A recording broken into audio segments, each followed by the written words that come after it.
Well, hello everyone. Good morning. I think it's morning. I don't know. Afternoon?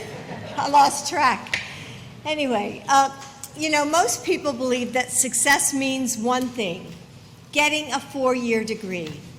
But I teach at a community college outside of Washington, D.C. And while some of my students are working towards their bachelor's degree, probably like some of you, that path just isn't right for all of them. And Joe understands that for most people, a high school diploma alone isn't enough to find a great career. But that doesn't mean that there's only one path to success. And that's why he's bringing together our entire government to bridge the gap between learning and earning. Students can take college courses in high school, like some of you have told me that you've done, or enroll in registered apprenticeships. They can train in growing industries and find great jobs with associate degrees. Now, a lot of these programs aren't new, but here's what is: jobs. Through the Biden administration's Investing in America agenda, we're strengthening our nation's infrastructure and creating millions of jobs in growing industries like clean energy and manufacturing. Recently, I met a young man in Texas who, when he finishes his manufacturing apprenticeship next year, will be able to take a job right away with a starting salary of $50,000. Pretty good, right? And then I met a 16-year-old welding student in Seattle who told me he was making $25 an hour thanks to the dual enrollment training he received at his high school. This work pays well and often doesn't require 4 years of college. That's the Biden education pathway. It starts with free, high-quality universal preschool and creates a high school experience that prepares students for their next steps. It provides 2 years of affordable community college and opens up avenues if you decide to go to a 4-year college. And you're going to hear about how that pathway is connecting students with great jobs right here in North Carolina as well. This is the future of our workforce. And in a time when, maybe sometimes we can't all agree, it's an area where we have so many values in common, because we all want hardworking students to be successful, even if a 4-year degree isn't the right path for them. We all want businesses to have the skilled employees that they need. Through the Biden education pathway, we can fundamentally transform what it means to make a living and make a life here in America. Thank you.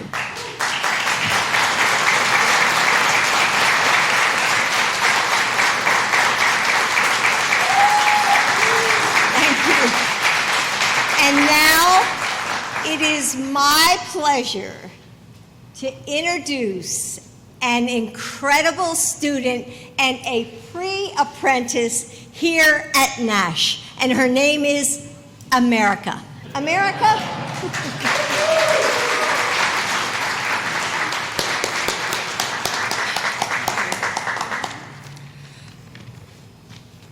Hello everyone, my name is America Alonzo Gomez. I am a student enrolled in the Center for Technology, Industry, Technology, and Innovation High School.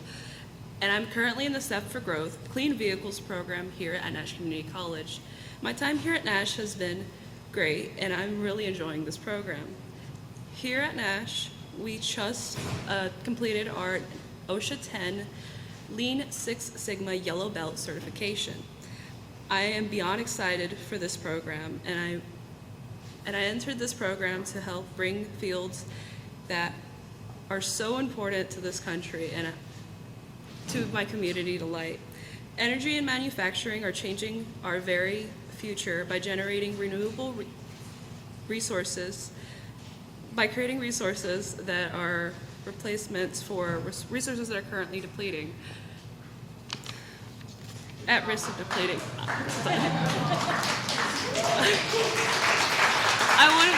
I want to make this future a better reality. Abraham Lincoln once said, the best way to predict the future is by creating it. And here, I'm working with these others and to make this future the best for everyone here and to be able to make it for everyone. And with that being said, it's my honor and my privilege to be able to introduce the President of the United States, Joe Biden.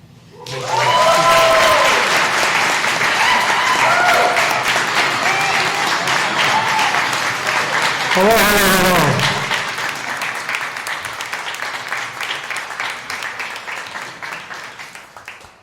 Well, thank you all for allowing us to come. Governor, thank you for allowing us to be here. I think we have everyone in the city council here and the county council and Congress. Anyway, North Carolina is a great state. And America, thank you for that introduction. I told America the hardest thing to do, at least for me, when I was her age, was to introduce someone. I really mean it. Anyway, I won't go into all that. But anyway, folks, I'm Jill Biden's husband. And we brought some friends with us today. Governor Roy Cooper, a terrific partner in creating economic opportunity for the people of North Carolina. Congressman Don Davis. Used to work in tobacco fields, became an officer in the United States Air Force, a minister, a professor of the doctorate, member of the House of Representatives. I don't know what the hell to call him. Doctor, minister, reverend, but he's got it all. He's got it all. And he's got 3 sons with him. We're going to take care of him, all these boys sitting next to him. And Mayor Robertson, thank you for the passport into the city. Appreciate it very much. And I want to thank everyone in Rocky Mountain City Council, Nash County, Edgecombe County, and they're here today because we believe in you, all the students here. We're proud of you, and that's not hyperbole. Great things are ahead of you, and there are a lot of training you're going to be getting. But you know, Jill, my wife, has taught in community college now for some years, and she has her doctorate as a professor there. And she has an expression, she says that, you know, community colleges are the best kept secret in America. And then she goes on to say, and she's right, that any country that out-educates us will out-compete us. Any country that out-educates us will out-compete us. And we're in an incredible competition worldwide, economically, politically, and militarily. And you know, this best-kept secret is not being kept secret much anymore. Just in this community, in the community colleges, in North Carolina, since 2021, private investors have invested $16 billion in community college. Private investors, $16 billion. That doesn't count the billions of dollars we're investing from the federal government and the programs we've had. The point is, these investments were made in good-paying jobs all across North Carolina, not just here. Let's remember where we were just a few years ago. And when I took office, the economy was reeling. We were in tough shape. Unemployment was extremely high. And across the country, the pandemic, it hit us very hard. Millions were out of work, and I'm not hyperbole. Millions were out of work. But the problems we were facing started a lot earlier than that. For decades before the last administration, Democrat and Republican, the middle class and working class folks, families I come from, were being hollowed out. Too many good-paying manufacturing jobs were moved overseas. Why? Because they're cheaper labor. So we started, instead of sending product overseas, we sent people, our jobs overseas. And they'd send product back to us. And factories closing down all over America. I look at a few guys in the audience who go back a little bit may remember what it does when a community has a factory that's working where you had 1,700 or 2,000 people working, and all of a sudden it closes down. The community loses its heart. It just is is devastated. What to do? How many people in North Carolina, my home state of Delaware, and around the country, have had to walk up to mom and dad and say, "Mom, I gotta good high school education, but I got to leave. There's no jobs. There's nothing here. Well, guess what? It's coming back. It's coming back big time. No, it really is. And so, one of the things that we're talking about here is, what do we do to make us once again the most competitive nation in the world? And we're here today because, as Jill said, we believe in y'all, and that's not hyperbole. We believe in y'all. We're in a position where things ahead of you are, thanks to the training you're going to get and investments we've made, going to be good paying jobs all across, not just here in the East, but all across North Carolina, the entire state. Let's remember who we are. As I said just a few years ago, we were really in trouble. But the problems we're facing today started, as I said, a lot earlier than that. The bottom line of this, I ran for president for a basic reason. I hadn't planned on running again for president. I had run when I was vice president, and then Barack and I spent 8 years together, and then the new administration came in, and in the meantime, things changed in our life and our family. I lost my son. We lost our son in Iraq. Anyway, I hadn't planned on running. But one of the things that did make what I really decided was we stopped paying attention to the neighborhoods I came from. I come from a neighborhood like maybe a lot of you in Scranton, Pennsylvania, which closed down because of the mines closed down. And then we moved to a place called Claymont, Delaware, where they had 4,500 steel workers working in the factories. That's shut down completely. All across the country, we're seeing things change. And I came because I thought we could fundamentally change the direction we were going in, to make sure the economy works for everybody, to feel a sense of pride in what we do. You've heard me say it before, but where in the heck is it written? Excuse me.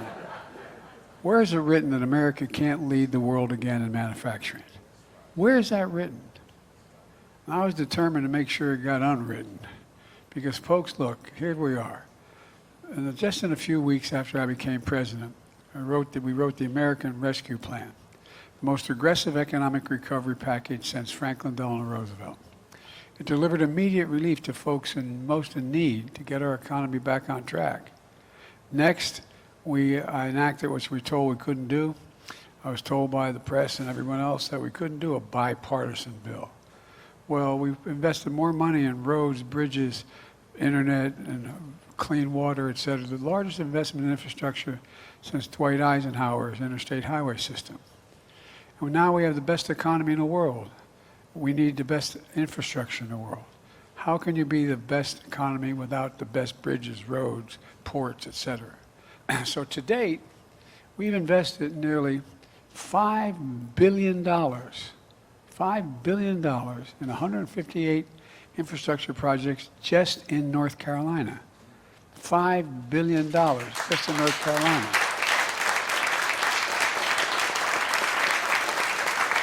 Including roads and bridges and public transit, clean water, high-speed internet. And folks, it's working.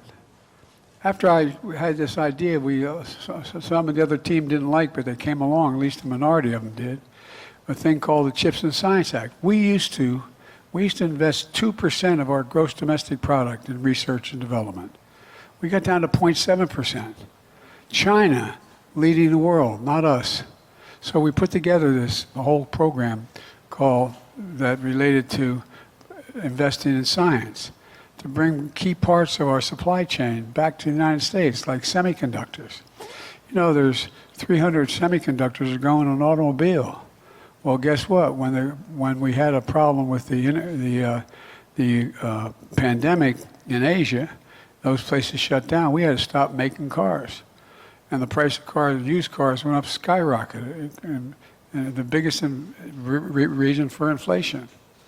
Now, chip companies are investing billions of dollars, over $30 billion, including over in Chatham County, where Wolfspeed invested $5 billion in a semiconductor manufacturing plant. It's going to create 1,800 new jobs that pay an average salary of $77,000 a year. These jobs and the jobs they need at the plant, setting up electric vehicle system, operating machinery, running the facility, are exactly the kind of jobs you're being trained for here at this community college. Then we passed, which didn't get much help from the other team, the Inflation Reduction Act, most significant climate legislation ever in the history of not just America, but the whole world. Over $368 billion for energy. And here's what happened. Companies are seizing the opportunity. For example, Toyota is investing $6 billion in a new plant over in Liberty, building lithium batteries for electric and hybrid vehicles, creating 2,100 new jobs, good-paying jobs. All told, we've attracted $470 billion, almost $500 billion in private investment all across the country, including $16 billion right here in North Carolina. Private investment, not the government, private investment. And here are the results. We've created nearly 400,000 jobs in North Carolina. Remember, Gov, when we first started together, we're losing jobs, we're hemorrhaging jobs here. Created 400,000 jobs in North Carolina. And by the way, we've now in 2.5 years created 13.4 million new jobs. More jobs in 2 years than any president's created in 4 years. Nearly 800,000 manufacturing jobs. Brand new, 800,000. Manufacturing's back. Want to make sure these jobs that give workers free and fair choice, by the way, to join a union if they wish to do that. And want to make sure the skilled workers are ready to fit these jobs. Look, you can't have advanced manufacturing without a highly trained workforce. They don't go together. That's where you all come in. Here at this college, you're learning every aspect of advanced manufacturing, machining to robotics, so you can do everything from cell phones to rocket ships, literally, not figuratively. Electric systems, so you can build everything from electric vehicle parts to the assembly lines they're carried on. Automated packaging to ship goods quickly and safely all around the world. 95% of the students who study advanced manufacturing at this college get jobs right after graduation. And you know,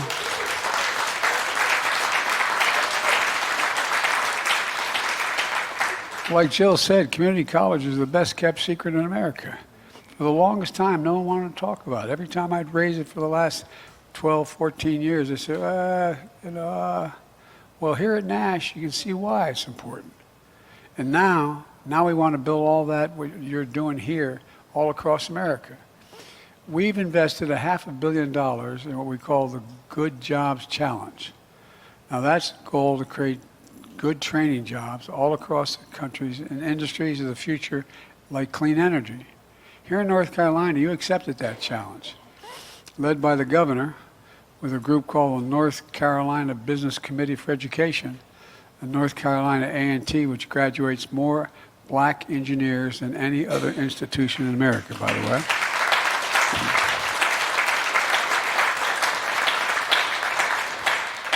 We provided billions of dollars for HBCUs as well, which is another story.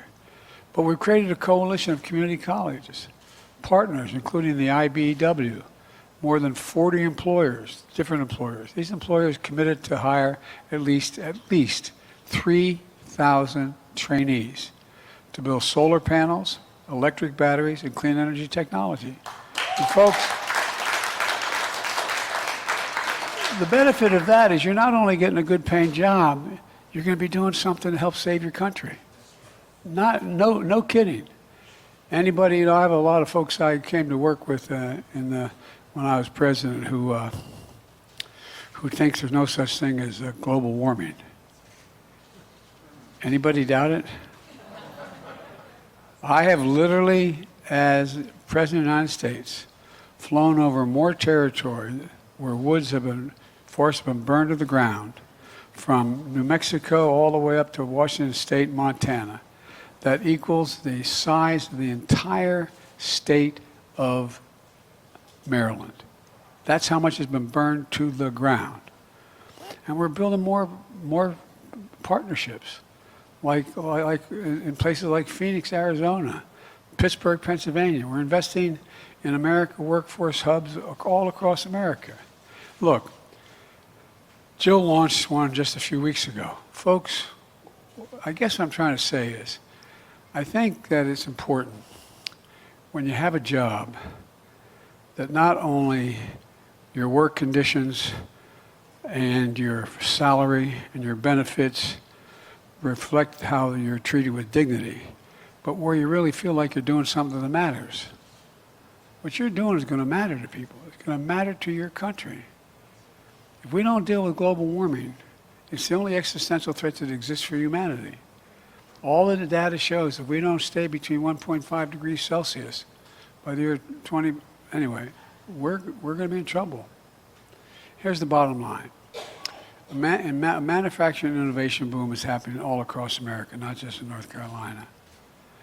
But the support of people like Roy Cooper and Don Davis, with the leadership of community colleges like yours. Back in 1964, President Johnson, Lyndon Baines Johnson, came to Rocky Mountain and spoke. And here's what he said. He said, the time has come for us to see that every American gets a decent break and a fair chance to make good. That's exactly what we're working to achieve. That's what this is about. I'm so sick and tired of my whole career of what they used to call trickle-down economics. If the folks at the top do well, everybody does well. My dad was a hard-working guy, busted his neck. We weren't poor. We lived a middle-class life. 4 kids in a 3-bedroom home with a grandpop living with us. But the point was, it was in a decent, fair neighborhood, and we were just like everybody else. But I never saw any of that economic benefit trickle down to my dad's kitchen table. So I decided, not a joke, and you're going to make me a profit, and that is that we're going to build this economy from the middle out and the bottom up. When that happens, everybody does well. The wealthy still do very well. I'm a capitalist. You can go out and make $1 billion. Have at it, man. Just pay your fair share of taxes. So, look, we made a lot of progress. Now we've got to keep it going. We just have to remember who we are. For God's sake, we're the United States of America. This is not hyperbole. There's never been a thing we've set our mind to as a country. Never been a single major initiative we set our mind to as a country, and we've worked together. We haven't accomplished it. Let's not remember who we are. We're the United States of America. So look, let's get together and move this. And I promise you, you're not going to remember who the hell said this to you, but 15 years from now, when this state is even better shape than it is now and continuing to grow, and we're the epicenter of economic growth in the world, you're going to say, I think I heard somebody say that. But it's because of you when it happens. It really is. There's nothing beyond our capacity. There's nothing beyond your capacity. You just have to believe and be given half a chance. I'm so damn proud to be with you all, so thank you very much.